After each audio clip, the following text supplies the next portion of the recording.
Isang beses lang tayo mabubuhay sa mundo. Kaya naman, dapat sulitin mo na ang bawat segundo nito. Gawin mo lang palagi yung mga bagay na tingin mo magpapasaya sa'yo. Puntahan yung mga lugar na gusto makita ng mga mata mo.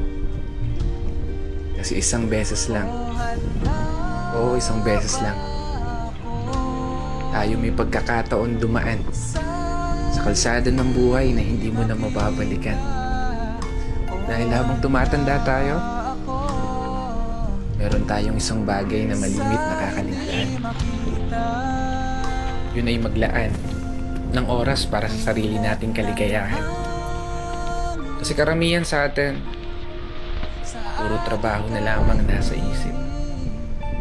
Sa pagtulog na lang dinadaan yung pahinga habang namamasyal sa panaginip.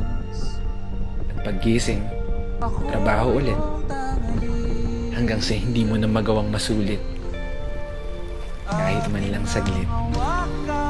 Yung oras na kay bilis pumipihit. Pero hindi ko sinasabi na huwag ka na magtrabaho. Gusto ko lang ipaalala sa'yo, ipaalala sa sarili ko, kapag dumating na yung araw na hindi mo na magagawang iakbang ang mga paa mo, niguradong isa lang ang bagay na tatakbo sa isip mo. Sana pala ginawa ko na yung mga bagay na gusto ko. Sana pala sinulit ko na yung mga oras na meron ako. Kaya hindi pa huli, may pagkakataon ka pa. Hanggat hindi nagpaparamdam si Lord, wala ka pang dapat ipag-alala. Hanggat hindi ka pa tumatago sa pintuan, wala kang dapat ipangamba. Dahil hanggat humihinga ka, magagawa mo pa. Gawin lahat ng mga bagay na gusto mo, basta masaya ka. Walang makakapigil sa'yo. Buhay mo yan. Kaya kung umabot ka hanggang dito at patuloy na nakikinig, maraming salamat. Dahil gaya mo, ginagawa ko lang din kung ano yung pangarap ko.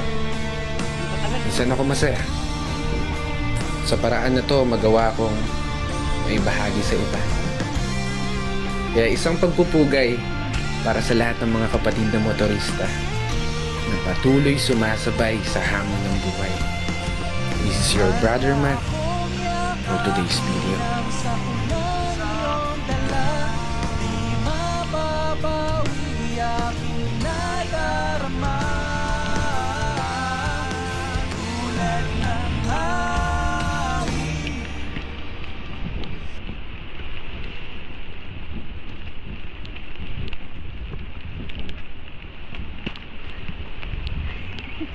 Ganyan ang tuhod. Hila pa tuhod. Ay, malambot na to.